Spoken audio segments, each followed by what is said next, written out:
Bonjour à tous. Des révélations d'abus commis par Monseigneur Sentier, le synode sur la synodalité prolongée jusqu'en 2024 et la journée mondiale du refus de la misère, c'est dans SIC et ça commence maintenant.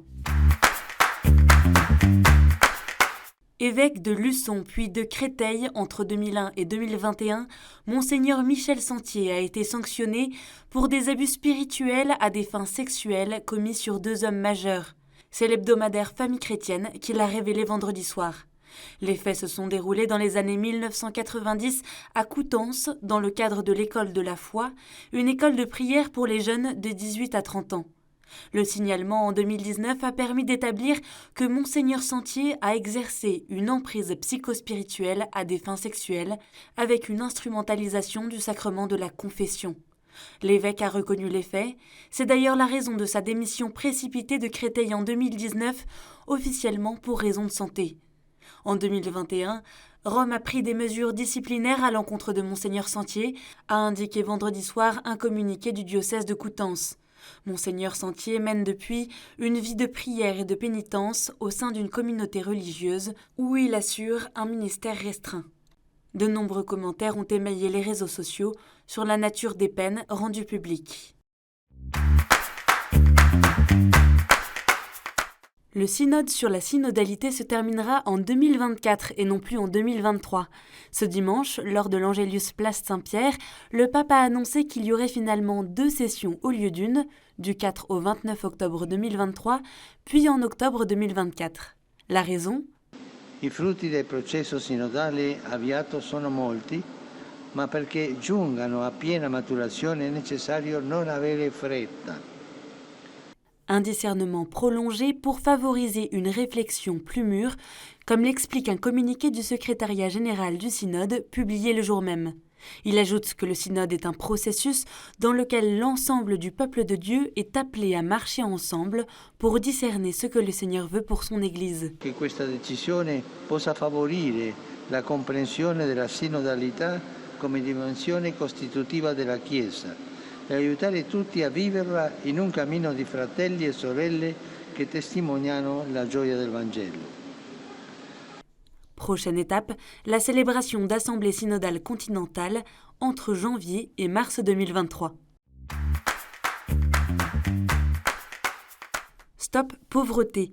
Ce lundi 17 octobre marquait les 30 ans de la journée mondiale du refus de la misère, une journée initiée par Joseph Wretzynski, fondateur d'ATD Quart Monde, et reconnue par les Nations Unies depuis 1992. Le but ? Faire entendre la voix des personnes directement concernées par la pauvreté sur les conditions indignes qu'elles vivent, sur leur résistance quotidienne et leurs aspirations. Nous sommes ici pour dire haut et fort, tous ensemble, combien refuser la misère, c'est refuser l'inacceptable.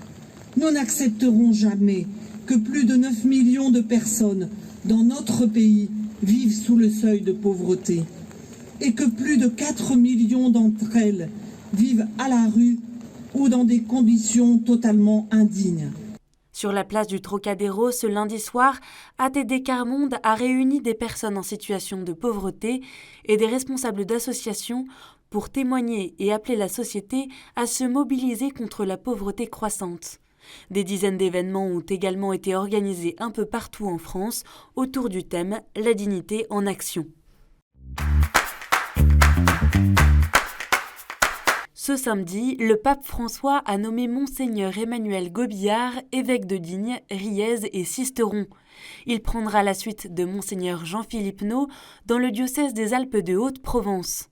Monseigneur Gobillard a été recteur de la cathédrale du Puy-en-Velay avant d'être nommé évêque auxiliaire pour le diocèse de Lyon en 2016, où il a été profondément marqué par la crise des abus sexuels dans l'Église. Il participe alors à la création d'une plateforme de sensibilisation et à la professionnalisation de l'accueil et de l'écoute des victimes. À Digne, il souhaite commencer par écouter ses futurs diocésains. Mon message aux diocésains de Digne, c'est « je vais aller à votre rencontre, je vais apprendre à vous connaître ». C'est « je vous aime déjà » en fait. Je les aime déjà et je prie pour eux et je compte vraiment qu'ils prient pour moi pour que je sois le serviteur que le Seigneur veut que je sois. Sa messe d'installation sera célébrée le dimanche 11 décembre à 14h30 à Digne-les-Bains. Une marche pour Saint-Michel aux Sables d'Olonne. Ce samedi 15 octobre, entre 500 et 1000 personnes se sont réunies contre le déboulonnage d'une statue de Saint-Michel, avec à leur tête 300 parachutistes et le maire de la ville, Yannick Moreau. Le 16 septembre dernier, la Cour administrative d'appel de Nantes avait ordonné le retrait du monument au nom de la séparation des églises et de l'État. L'amicale des parachutistes sablés a alors lancé un appel pour maintenir la sculpture en place. L'archange Michel est l'emblème traditionnel des parachutistes. Jean-Michel Bruel, président de l'amicale des parachutistes sablés, précise que si la statue est à l'origine un symbole religieux, elle est aujourd'hui devenue le symbole laïque des parachutistes.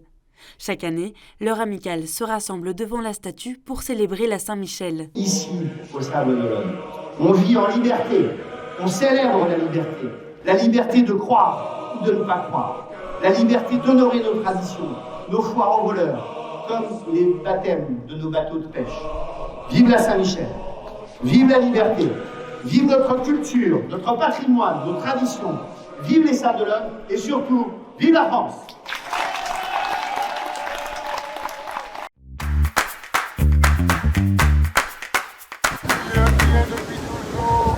Et qui règne sur ta création, gloire à toi pour la terre et la mer, l'immensité des océans, la profondeur des mers, le vacarme des flots, l'infinité ta grandeur. Accorde, Seigneur, à ceux qui vivent de la mer, un temps favorable, une pêche fructueuse, et le retour sain et sauf à bon port. Au Sainte-Marie de la Mer, Monseigneur Christian Delarbre a participé à son premier pèlerinage comme archevêque d'Aix-et-Arles. Plus de 300 personnes ont participé à ce pèlerinage camarguais en costume traditionnel pour la fête de Sainte-Marie-Salomé. Les reliques des Saintes Maries ont été portées de l'église jusqu'à la plage où les saintes auraient débarqué au 1er siècle.